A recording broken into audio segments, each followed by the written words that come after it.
by the authority invested in me by the Emperor of Mankind, I do judge thee traitor to the Imperium.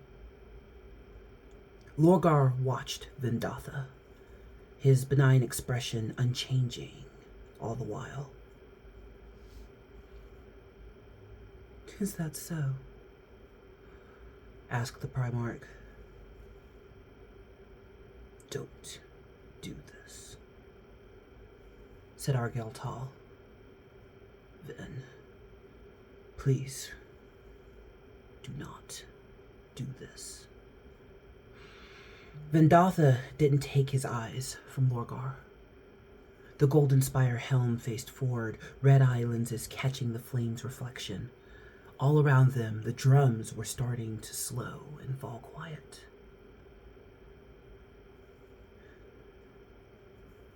If any of you reach for a weapon, this becomes an execution, not an arrest. The word-bearers remained frozen. Some risks weren't worth taking. Lorgar, whispered Ingathel. The ritual must not be interrupted. The wrath of the gods will be silent, witch, Vendatha said. You have said enough already.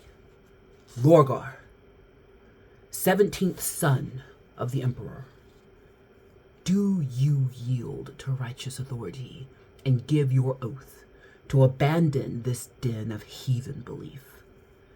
Do you vow to return to Terra at once and submit to the Emperor's judgment? No, the Primarch spoke softly. I do not. Then you leave me no choice. There's always a choice, said Argel Tal. Vendatha ignored the captain's plea. He reached for the scroll work etched into his ornate bracer and pushed one of the mother-of-pearl buttons inlaid in decoration. Nothing happened. He pressed the button again. Nothing continued to happen. The custodian took a step backwards as the word-bearers very slowly drew their weapons. The chaplains unlimbered their Crozius mauls. Sar, Quarel, and Deomus raised their bolters, and Argel Tal unsheathed his swords of red iron. I think you will find, the Primarch smiled, that your teleport signal has been blocked since you entered this chamber. Just a precautionary measure we took, you understand. Echelon and your brothers will not be appearing to aid you. They will never even know you needed them.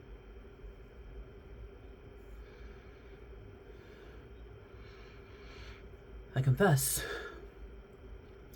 I had not anticipated this, Vendatha said. Well done, Lorgar. It's not too late then. Argel Tal raised his swords on guard. Lower your weapon, and we can end this without crossing the line. Great one, Ingathel whined. The ritual. I said be silent, witch, snapped Vendatha. Lorgar sighed, as if a great disappointment settled upon his shoulders. Decide now, custodian Vendatha, how best to serve my father's Imperium. Do you flee, escaping this chamber and bring a truth you don't even understand to your brothers in orbit? Or do you shoot me now and rid the galaxy of its only chance at enlightenment? The choice you offer is no choice at all, Vendatha said. Argyltile moved first, launching forward as the cavern echoed with bolter fire. Hey friends, it's me, the Ebony Otaku, the well-rounded nerd. So yeah, I don't know what came over me to record in the middle of the day on a weekend, because the sun is just right on me. But I think it's a nice effect for doing some Chaos Space Marine reading today. So you know what? If the light doesn't bother you, roll with it. If it does, I hope you have YouTube Red so you can just listen and not have to look at the screen, because I am a tiger today. So 'tis the holiday season, but there are no holidays in the future, because in the future there's only war. I actually look, there is an orc novel that was almost a Warhammer Christmas thing. My husband reads those novels, and we were looking for it. Like, it's the closest to like a Christmas special in the Warhammer universe. It really is, because there's not, in the future there's no religion, and in the future there's no holidays really. The closest they have to a holiday is celebrating the ascension of the Emperor to the Golden Throne. Like, that Ascension Day is a holiday. So I was like, well, what am I going to do with Warhammer for the holidays? Well, we gonna do the opposite of Christian religion. Full on heresy. Why not? This is the part where you're gonna have to choose to just not be offended. I mean, the title of the series is Horus Heresy. I mean, you know what you came for. So today we are reading from the Horus Heresy, my favorite part of Warhammer. We'll come back to Eisenhorn and Fabius Bile in the new year, mostly because I'm going to finish reading Fabius Bile over the holidays, because I've got, time off like everybody else. And then I also want to read, where is my other novel? It is here somewhere, but I've got that other omnibus that I want to crack into and have some new stories for the new year. But I mean, you got to do something special for the holidays. And plus, the First Heretic book is green. That's a Christmas color. So it counts in my head. Yes, it counts. Makes it Christmas. Green. Green is Christmas. Oh, and the word bearers are red. So green and red. Yeah, it's a perfect Christmas story. So no, seriously. Sort of. Because we are still talking about a fictional future, maybe. This is such an interesting turn of events in the history of the Imperium of Mankind and their relationship to chaos. Let's bring ourselves back to who the 17th son of the Emperor is. This is Lorgar, the Aurelian. He was lord of the perfect city of Monarchia. He was the most devoted to the Emperor. So devoted to the Emperor was Lorgar and his bearers of the word, that they didn't simply follow the Emperor when he descended from the heavens into the great city. And Lorgar, who was leading his people, recognized his long-lost father as Lord. Oh, no. He recognized him not just as his father, not just as his Praetorian, not just as the leader of mankind. Lorgar recognized the Emperor to be a god. Now, you have to remember, in the future, in this version of the future in Warhammer, on the sci-fi side, I don't do the fantasy side, so don't ask me about it. Maybe one day I have Lord of the Rings. Fulfills that niche in my life. But on the sci-fi side, the Emperor has decreed a rejection of religion. Period, point blank. Remember, the Emperor of Mankind is a perpetual being. We've got two other perpetuals so far that we've talked about on this channel.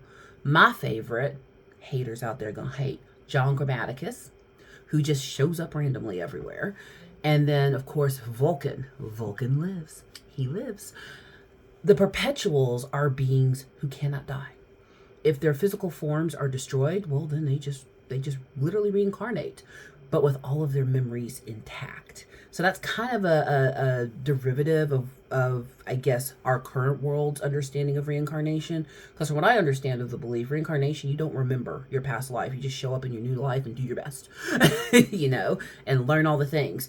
But the Emperor has the longest memory, next to John Grammaticus. Everything he's experienced, if you follow the timeline of 30K and 40K, like right now, the Emperor of Mankind in that timeline would be somewhere on this earth being and doing something. He has fought in all the wars. He has seen all of the great edifices of humanity raised. He has seen the great good humanity can accomplish, and he has seen the horrible things that humanity does to one another. And unfortunately, a lot of that stems from religion, which is a really interesting topic to bring up at this time of year, because it's something me and my husband talk about quite a bit. Like, is Christmas a religious holiday or a secular holiday? Now, I'm not trying to have a political conversation. I'm wearing a Stitch Christmas shirt, because there are many people who celebrate Christmas as a secular holiday who have no religious background. And there are plenty of people who are religious and celebrate Christmas and see it as a religious holiday. But there are also people who are religious who see Christmas as a secular holiday and don't celebrate it as a religious holiday. They would celebrate Easter.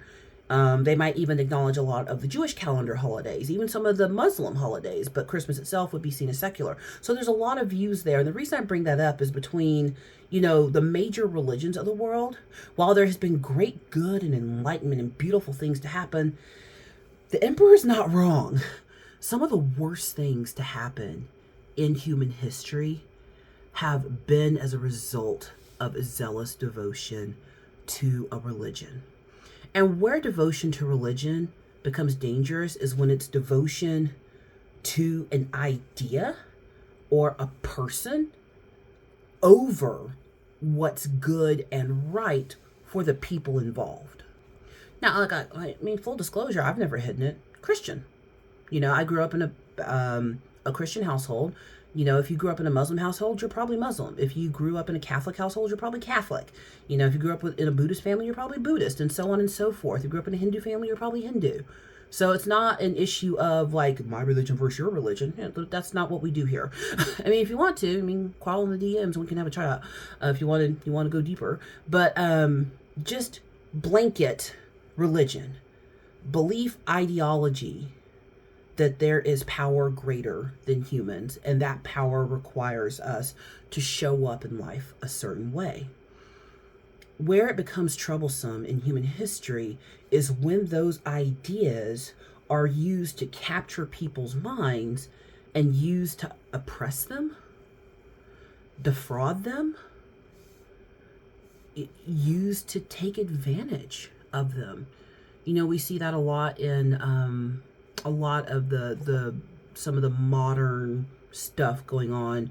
I can only speak to the world that I'm a part of, but I come out of mega church world. I don't do mega church world now, but the truth is there's a lot of taking advantage of people who are poor and destitute in that realm. It exists. There are a lot of religions that have become sanctuaries for people who would do nefarious things against young people. And that's the deepest I'm going to say about that. And we all know it. There have been wars fought in the name of religion. Manifest Destiny in America was basically one of the first evangelical concepts. One of my favorite authors and preachers is Jonathan Edwards. He's an old Puritan preacher, which, say what you will about the Puritans, the man can write a sermon. If you ever just want to read something that will just knock you out of your socks for the sake of just the literary tones of it all, Sinners in the Hands of an Angry God. When I was in high school and college, that was a sermon I would perform as a piece. And there's a line in there where he says that God holds us like a spider on a thread, dangling over the fiery pits of hell. Like it's a whole thing. And religion was used to scare people. Religion was used to keep people ignorant. The last thing church organizations in Europe wanted was for the population to become literate. No. Just, come to us. We'll read the Bible to you, and just trust us that it said you need to give us all your money. Just trust us that it said you need to give your children to us. Just trust us that it says, will all your land and property and title and inheritance to the church and the crown. Just trust that's what it says. Don't go read it for yourself. No, don't do that. And then Martin Luther comes along in his 95 Theses and says, that I don't think their interpretation is right. And then Gutenberg invents the printing press, and now everybody can read. And then Sunday school in America and across Western nations becomes a thing. I mean, fun history fact, if you don't know the history of Sunday school, the reason it's called Sunday school is it wasn't a place, to go church in the morning. Children who were working in factories and stuff had no opportunities for education, the newsies and stuff like that. So nuns, church mothers took it upon themselves on Sundays, the one day the kids weren't working, to educate them. And they used the Bible as a teaching tool to teach them how to read, trying to undo some of the ills of society that were affecting kids the most. I just said a lot, and that's only skimming the surface. It's not an opinion on what's right or wrong. We're not going to get into a debate on whose religion's right now. We're not doing that. But it's undeniable that what the emperor observed through human history, and while I believe my faith is beautiful and I believe it to be true, I cannot deny some of the tragic history and even current events that happen in the name of religion. And most of us can look at our faiths and find points in history where in the name of faith, something terrible was allowed to go on. And everyone just allowed it because religion. Lorgar has the most basic of human needs within him. And because his incubation capsule, when released into the ether and traveling across the warp as the infant Primarch, landed on this particular world, he was raised in a culture of religious servitude. He was raised in a culture that already had faith, that already understood before most of humanity was aware that chaos existed, that there were chaos gods, that there were demons and spirits that existed. They were aware of the myriad alien races already, and they had systems of worship and devotion aligned with these greater powers that would look down on humanity and play with them. They sought to please the gods so that things would be favorable for them. And in their eyes, the perfect city of Monarchia was a reflection that they were favored by the gods. And then one day the heavens open up and the God-human himself steps down and claims their greatest son to be his direct descendant. When the emperor encountered Lorgar, he unknowingly set loose religion in a way that the emperor never wanted it to affect humanity in the modern age. The emperor rejected Lorgar's worship. That's the sound of a computer. Thought I had closed that. But he rejected Lorgar's worship. Rejected it. Didn't want it. Wasn't interested. In fact, embarrasses Lorgar in front of all of his brothers on the planet of Nike. There is a council held, and Ptolemy, the great builder amongst the Primarchs, is tasked to have his legion build a Colosseum for the very purpose of judging Lorgar. Although when Lorgar is invited to this shindig, he doesn't know that's what's going to happen. But Lorgar is invited to be censured. Now, I've always heard it said, especially in the corporate world, you should do praise in public and you should censure people in private. Because when you embarrass people with the process of reproach in front of their fellows, especially people that they might respect or hold up in a high regard, it'll backfire on you because you just called me out my name in front of all these people. And that's what the Emperor does. He literally calls Lorgar out him name, invites him to this council that Lorgar thinks, oh, look at me and all our brothers, we're just going to show up and we're going to have wizard council together. And that's not what it was. The purpose of that meeting was for the Emperor to make an example of Lorgar. The Emperor knows that Lorgar has set up worship on his world. The Emperor knows that Lorgar has penned the Lectitio Divinitatis, which ironically in the future will become basically the Bible of the Imperium in worship of the Emperor. That which you rail against the most will eventually come through because you lay the seeds, the foundation, and the urgent, try to reject it. The more we resist against something, the more we actually are paving a way for it to happen. Weird how that happens, and we never, as humans, seem to learn from that. But he brings Lorgar to answer for his sins in front of his brothers. One, to scare Lorgar out of his pursuit of faith, and to warn the rest of the Primarchs in front of everybody. This is what happens if you introduce things into my Imperium that I didn't call to be here. How dare you? How very dare you? And he rips Lorgar a new one in front of all of them. It is quite astonishing and embarrassing. But it did not have the effect that the Emperor thought it would. Because you praise in public, you censure in private. He could have had a private conversation with Lorgar about this. He didn't. He chose to do it the most public way possible and then trotted off back to Terra after this. And Lorgar's just standing there going, okay, I thought I was your most devoted son. When Lorgar brings worlds into compliance, he tries to not, firebomb them from the sky and blow up their citadels. He usually goes with diplomacy, and diplomacy from the angle of religious servitude. Come into our fold.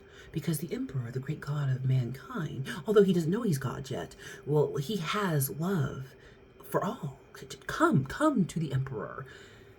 And he has a pretty good success rate. And if you look historically, you want to take over a group of folks or make a bunch of money. I mean, there have been a couple of religious leaders who I won't name here who have said it themselves. I ain't trying to, hack off all the people at once. But they've actually said themselves, the easiest way to make $1 million is to start a religion. I didn't start this religion because I believed in any of this. I started it to make money. Like, there have been significant religious leaders who have said that outright about what they created for faith. But we as humans have an inborn need to belong. We are born wanting to seek out that which is greater than ourselves, to find our purpose, to find our place in the cosmos. To be human is to be wildly insignificant in the scope of what is creation of our Earth, our solar system, our space. We are a blip when in comparison to all of that. But then we're also hugely significant at the same time because we all have a community around us of some kind. We are central to someone's world, if not our own. While there is a great wide space out there, the only world that I know is the one that's right here with the people that I know and love and have community with. And in that sense, each one of us is still great. We all have an impact, and none of us know who we could be impacting in our daily lives. You don't know if the person that you're being kind to is one day going to be a global leader. You don't know if that person that you bought coffee for might one day be the head of an amazing industry. You don't know if that child whose STEM abilities you're nurturing might become the person who discovers a cure to a hideous disease. We don't know any of that, which is why it's in us to seek out the bigger and greater. Inherently, that's not wrong. Where it becomes wrong is when the idea of worship, the ritual of worship, the material side of devotion becomes far more consuming to a person than what they even said they were devoted to in the first place. Because if one is devoted to the emperor and understands the emperor's beliefs and what the emperor wants for humanity, then one would not seek to introduce organized religion into that world. Which means that Lorgar's ideas in this context of imperial history is misplaced. I can only come from the perspective of, my culture and religious experience. But I've often found a lot of people are more married, for lack of a better term, to traditions and ideas that are comfortable versus what might actually be considered true. Historical fact versus what I want to believe because it sounded better. I'll give you an example. So the story of the birth of Christ in the Bible. We're pretty sure historically he wasn't born in winter. Because if you know anything about like Christmas traditions and whatnot, like the Christmas tree, the lights, those actually come from pagan rituals. But to like drive out the pagan side of worship, the church chose to adopt some of those things to make people comfortable and then insert, Jesus was born in December too. It was more likely in the late spring, early summer that Christ was born. And then on top of that, a really good example of wanting to believe the tradition over like historical fact is where he was born. So in the scripture, it states that there was no room in the inn and that he was born in a manger. And a lot of people translate that word inn, I-N-N, as like a hotel, which that wasn't much of a thing back in the day. Not that houses of stay here and give me money didn't exist, but that's not what it was. When Caesar put out, hey, go back to your home city so that you can be counted to be taxed, that's not something that just randomly happened. That happened frequently. And when people moved between households, especially in the Jewish community, they had space in their house for when their family guests came into town. Mary, Joseph, and the baby in her belly. Every time you see like the story of Jesus' birth display, they always have Mary like out to here. For all we know, they traveled when she was 2 months pregnant. Come on. We're just assuming. I mean, she was great with child, but great can be 6 months, So there's a lot of inferences we take, but we're just going from a historical, like cultural perspective. So when Mary and Joseph and her great belly show up to their relative's house, there's no room in the inn, meaning the space in their house they have dedicated for guests coming in out of town was already taken by someone. However, the way the houses were made back then, unless you were real fancy and rich, was where the animals slept and the main living quarters and then the guest quarters. It was basically one giant room with some minimal dividers and maybe an upper space attached. They were not out in a barn. And there's even some folks who are like, oh no, Jesus was born in a cave. That's not what it says. And we actually had some discussion about that in a class I was in. I think it was last year this time actually. And someone in the class said, well, I appreciate the historical education, but that's not what my mother and grandmother taught me. So I don't want to believe that. Because for some reason we want to believe that, Mary and Joseph went to a hotel and they kick this pregnant woman out. Nobody's going to do that. You don't kick pregnant women out. That is not their culture. They gave them the best space they had available, which was still in the house. It was just over there. And he was laid in a manger. And when you look at that historical context without the eyes of my traditions and what I want to believe, it actually makes the context make more sense of how things happened. But then people become more attached to the idea of the picture they want it to be. It doesn't matter what historically may have actually happened. I like this version, so I'm just gonna. It's like the people who like modern songs versus hymns. It's like, pick one, or like, oh no, the service, the liturgy must go in this certain order, otherwise it's not church. That ain't written anywhere. Becoming more devoted to the idea of what's comfortable to oneself versus what might actually be healthy to be attached to, or being willing to educate oneself, because religion is also an opportunity for anthropological study.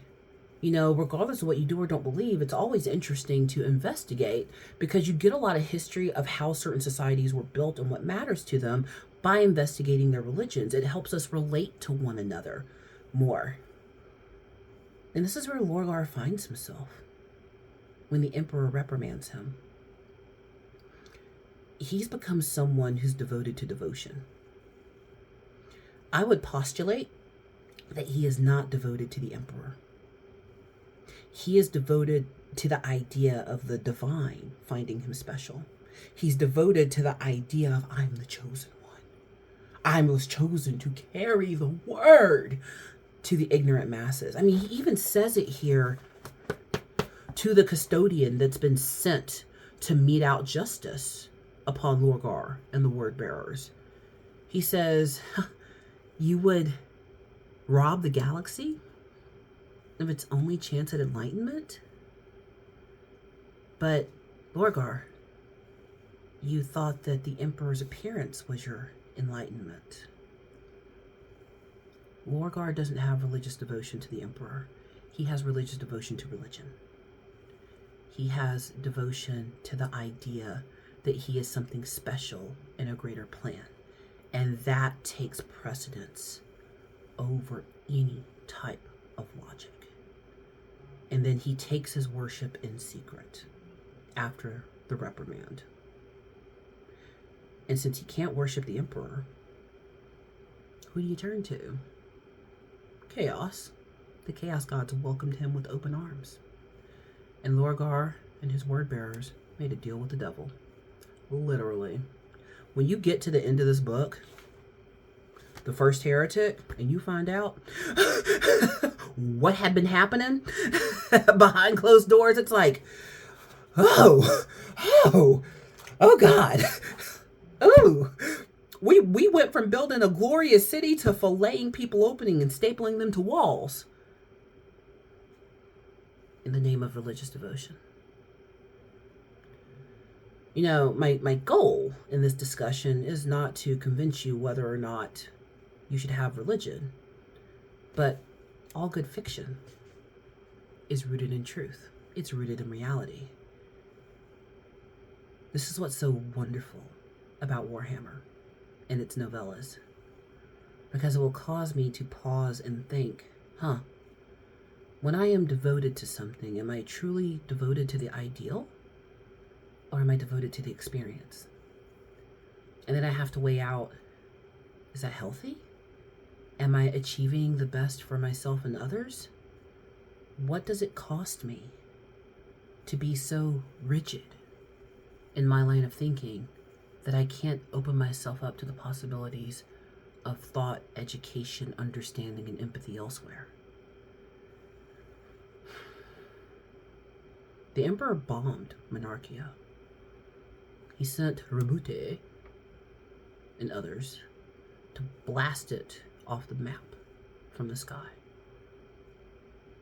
And that was the nail in the coffin for Lorgar.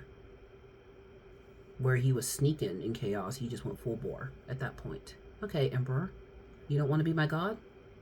I'll find a greater god than you. and my gods will destroy you.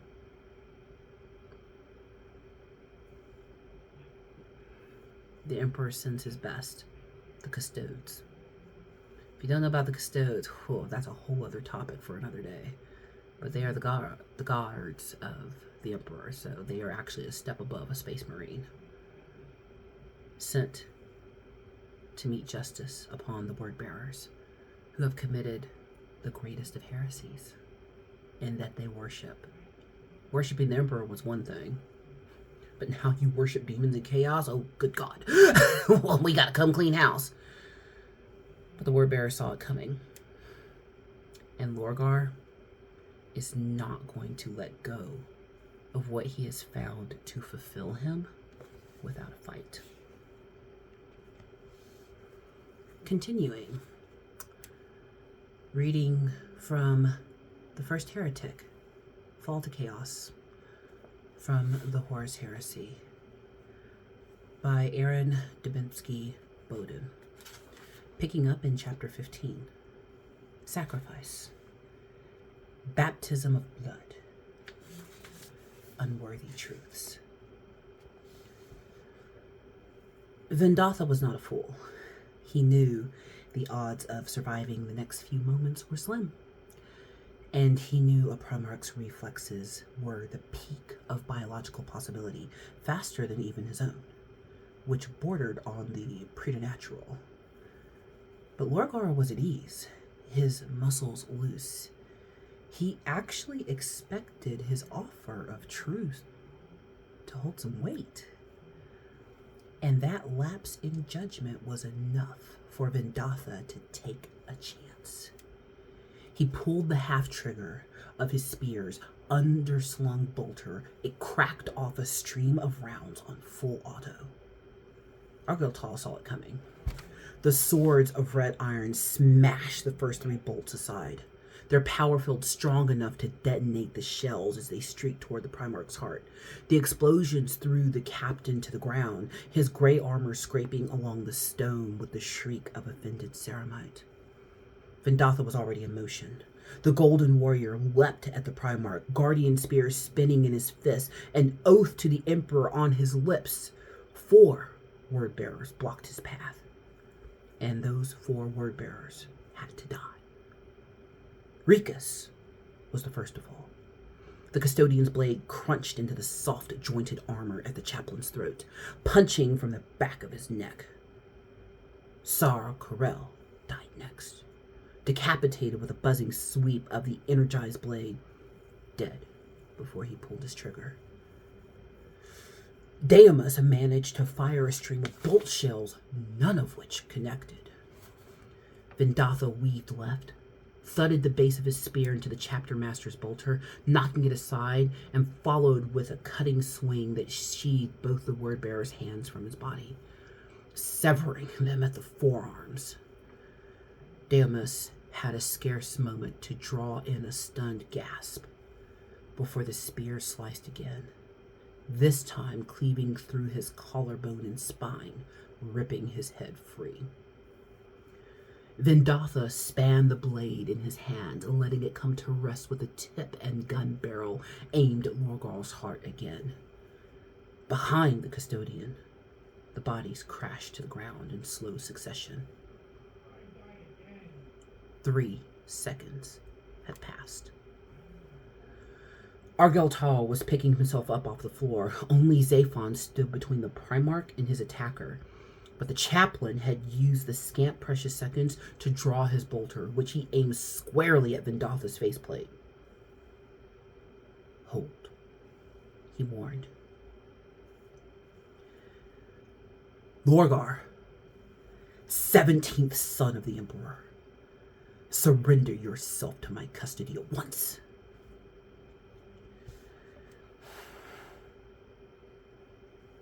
You've killed my sons. Lorgar covered his mouth with a hand. They never wronged you. Not once. Is this what my father's mandate allows you to do? To slaughter my sons if I do not dance to his ignorant tune?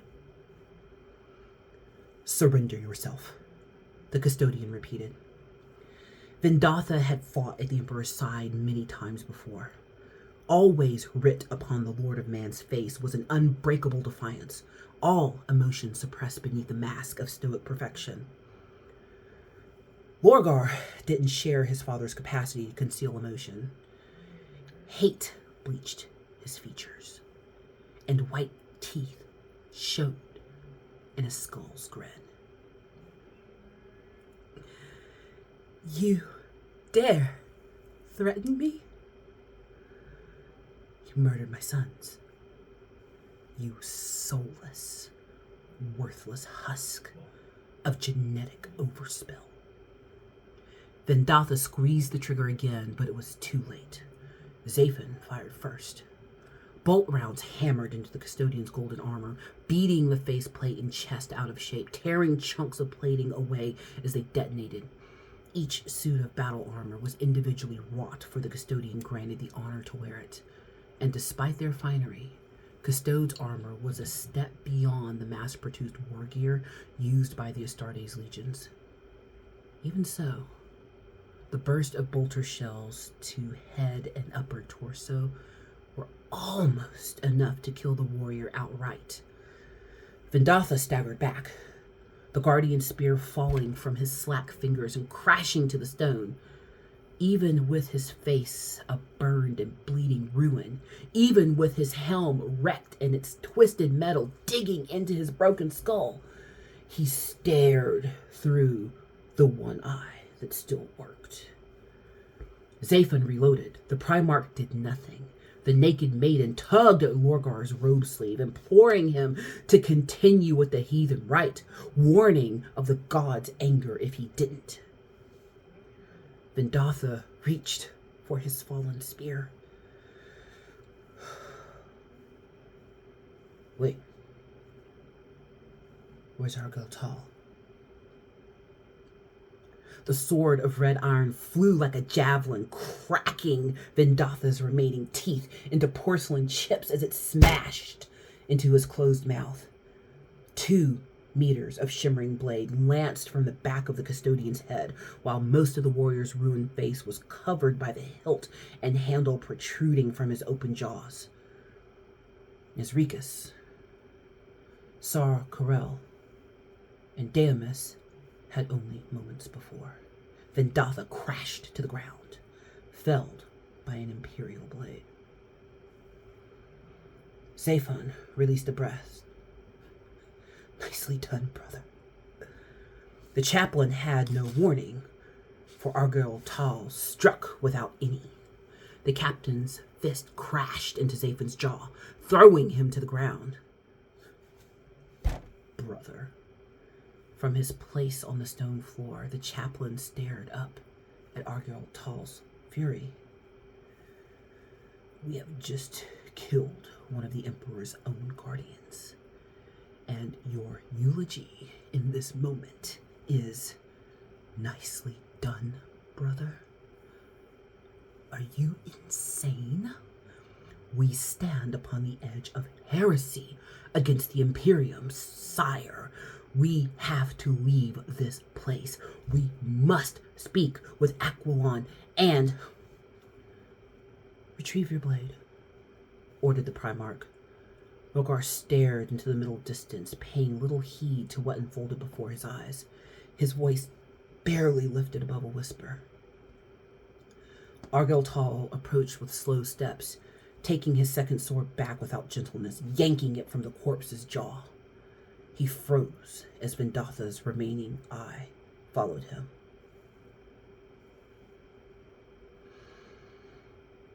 And the body's fingers twitched. Blood of the sire. He's still alive, Argyll Tal called back. There is no virtue in cruelty, murmured Lorgar. I wrote that once in my book. I remember doing so. I remember the scratch of quill upon parchment and the way the words looked on the page. Sire. Lorgar stirred, focused. End his suffering, Argeltal. All heads turned toward Ingethel as she cried out, wordless defiance in a kneeling wail. This was ordained by the gods. She gestured at her tattooed hand to Vendatha in her ravaged form. Lorgar is the Seeker, the favored son of the great powers, and he has provided the 10th sacrifice. Consecration may begin. A pack of Cadians came forward, their dirty hands pulling at Vendatha's golden armor, stripping it from his dying body. Argeltal kicked one of the jackals off the fallen custodian and leveled his blades at the rest. They scattered, carrion feeders disturbed from a meal at the last moment. This was not a sacrifice for your blood magic, the captain said. He aimed a weapon at the Emperor's son, and he will die for that sin. That is all. Argeltal looked over his shoulder. Sire, we have to leave. No answer is worth this. Lorgar lowered his hood, looking neither at Argeltal nor Ingethel. His gaze rested on a far wall. A faint scowl creased his lips.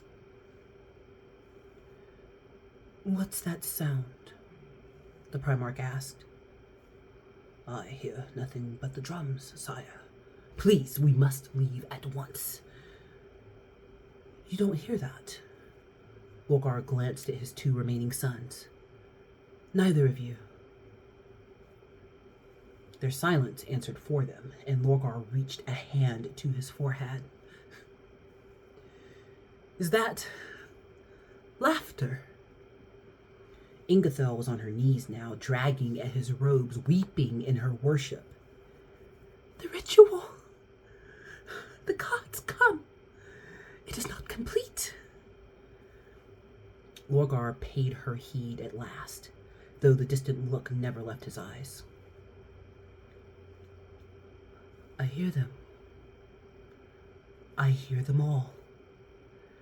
Like the memory of laughter, the forgotten faces of distant kin when one struggles to recall them. Argeltal clashed the swords of red iron together, the skish-gash of metal on metal loud enough to draw the Primarch's attention. Sire, he growled, we must leave. Lorgar shook his head, infinitely patient, infinitely calm. It's no longer our choice to make. Events are in motion. Stand away from the custodian, my son. But sire, Ingethel speaks the truth. This was all ordained. The storm that stranded us, the screams that summoned us, the fear that led Vendatha to betray us all part of a plan. It's so clear to me. The dreams, the whispers, decade after decade after decade of Sire, please! Lorgar's statuesque features were warped by a sudden rush of fury. Stand away from that treacherous dog before you join him on an 11th spear. Do you understand me? This moment is a crucible upon which all else pins. Obey me, or I will kill you where you stand. A shadow passed over Argeltal's sight. Something terrible in aspect, something winged and wrathful, beyond mortal imagining. The moment passed, The darkness receded. Argyle did as Lorgar commanded, stepping away from the body and sheathing the swords of red iron. No answer is worth this, the captain said. Neither Zaphon nor Lorgar met his glare. With keen eyes, both watched the ritual proceeding again. Here, Lorgar stopped writing. His smile was enriched by melancholy. Do you believe I sinned that moment?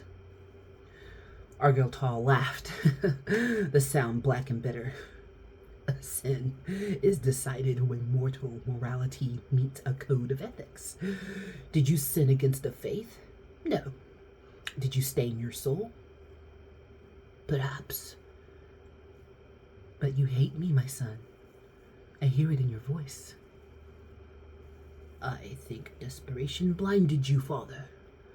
You may take no joy in sadism, but your need for the truth drove you to viciousness. And for this you hate me. Lorgar was no longer smiling. His tone was low and barbed, while his eyes had all the warmth of a body on the battlefield. I hate what you forced me to see. I hate the truth we must bring to the Imperium of Man. Above all, I hate what I've become in the service of your vision.